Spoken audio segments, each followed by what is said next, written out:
Hey, people who trust you are more easily trusted, and people who you trust will more readily trust you. It's a pattern, right? Mutual rapport is a potent tool to achieve what you most want out of life. And that's our topic on today's edition of the Educators Among Us podcast. Welcome to the Educators Among Us podcast, where we share motivational messages and inspiring stories for and about educators. Your host, Scott Barron, is author of the critically acclaimed book, Love 'Em and Lead 'Em, and provides powerful insights and wisdom for those who heed the call to teach, coach, lead, and serve at all levels of education. This is Scott Barron, and I'm honored to be your host for the Educators Among Us podcast.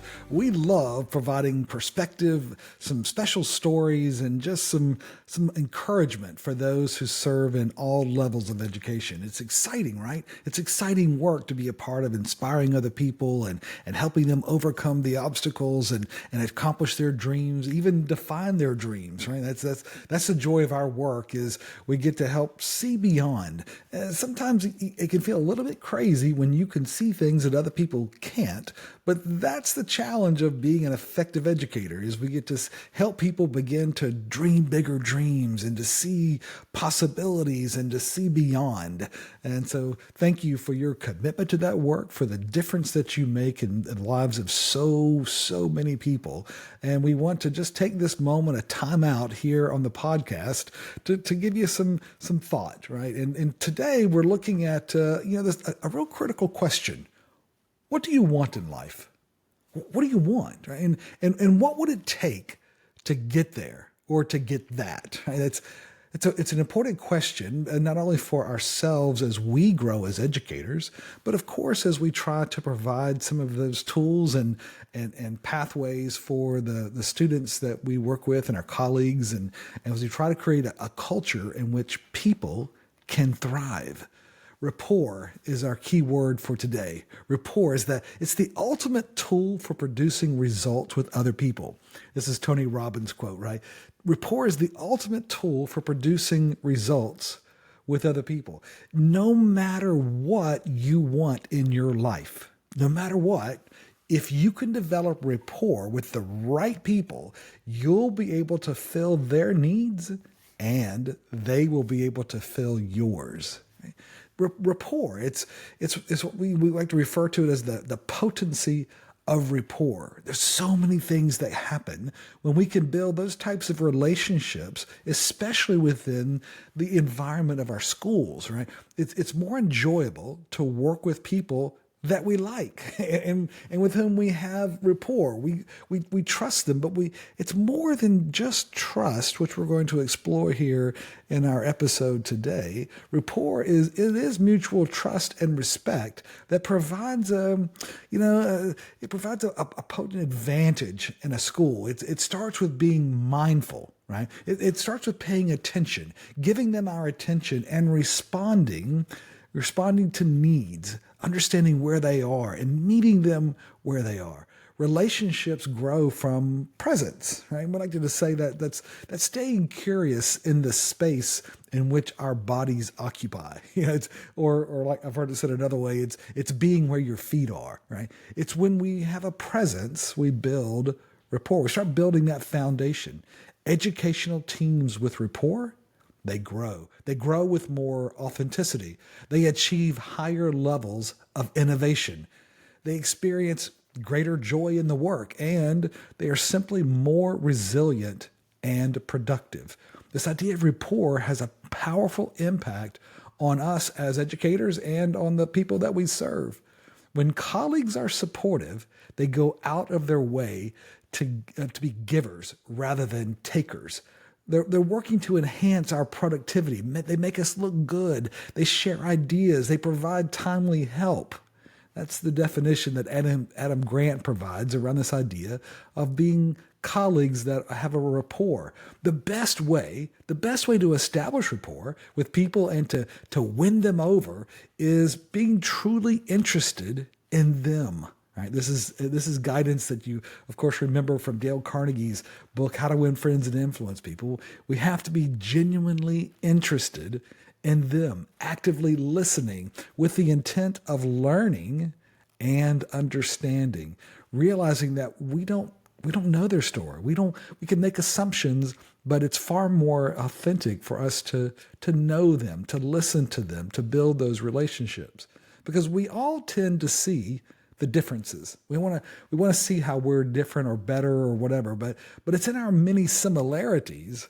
Right? That's where we bond together. It's where we have the similar journeys, or there's the things that we have in common. Right? When they feel valued, when our colleagues feel valued through our genuine care and collaborative habits, right?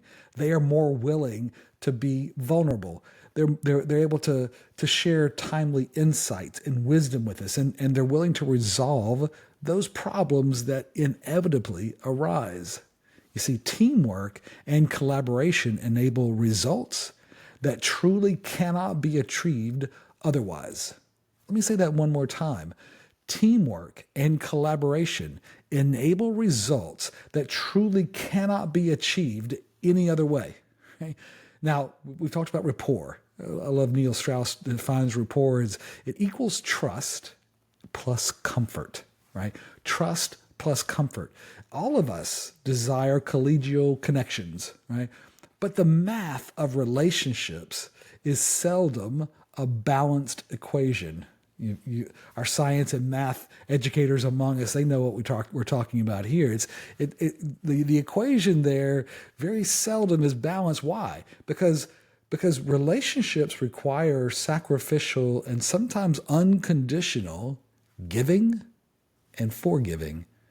Relationships require us to be able to get past the past, overlook sometimes things that may be annoying, even offensive, because we value those relationships.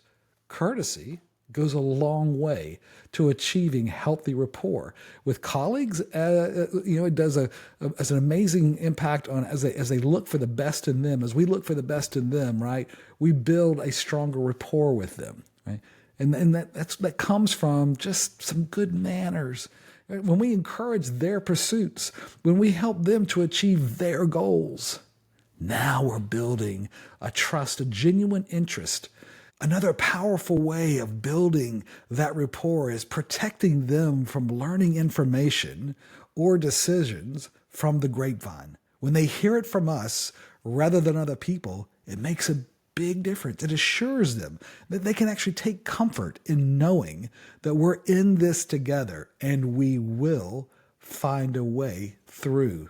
So plant the seeds of rapport this week, my friend, developing the mindset and the habits that grow trust, because it makes such a difference for you as well as for those that you work with in the daily responsibilities of being an educator. Thank you. Thank you for your commitment to grow and just being a part of the journey of so many other people. I got an email from a friend up in Ohio recently that said, "Hey, Scott, I hope all is well with you. We're having our professional development day coming up. It's next week, and we're planning to use your book, Love 'Em and Lead 'Em, as a part of our training. Do you have any suggestions?" And of course, I sent back some ideas, because we created the book as a mechanism for giving that encouragement, giving some thought-provoking questions, as well as sometimes some topics that sometimes it may not be as comfortable to talk about, but it's important that we explore these together as we create a rapport, and as we just have a desire to learn and to grow. So if you've had a chance to do that as a part of a team or just in your own professional development, I encourage you to check out the book, Love 'Em and Lead 'Em. It's on Amazon, and we've had so many people talk about what an impact it's had in their lives, and so I encourage you to get the book. And if you do, I'd love for you to leave a review on Amazon as well, because we really value some of the feedback that we've gotten there. We've also have a chance to speak to different faculty groups as they're gathered at different associations and conferences. And I'm going to be on the road this week in Nashville, and then over in Memphis, and then we get to head back down to Florida. Then we'll be in New York City and kind of all around here this spring. But we're grateful for the privilege of being able to speak into the lives of educators and hopefully just continue to encourage them in their life-changing work. Thank you for all that you do to change lives as an educator, as a part of a school and working with other colleagues. And as you're going through this week, a coaching question to consider. Did I do my best to grow rapport with my colleagues today? Did I do my best to grow rapport with my colleagues today? Love them and lead them, my friend. This is Scott. Thank you for joining us for the Educators Among Us podcast and for your courageous commitment to this noble calling. We get you and the challenges of this work. To stay connected with this community, be sure to subscribe to our podcast and weekly encouragement at educatorsamongus.com.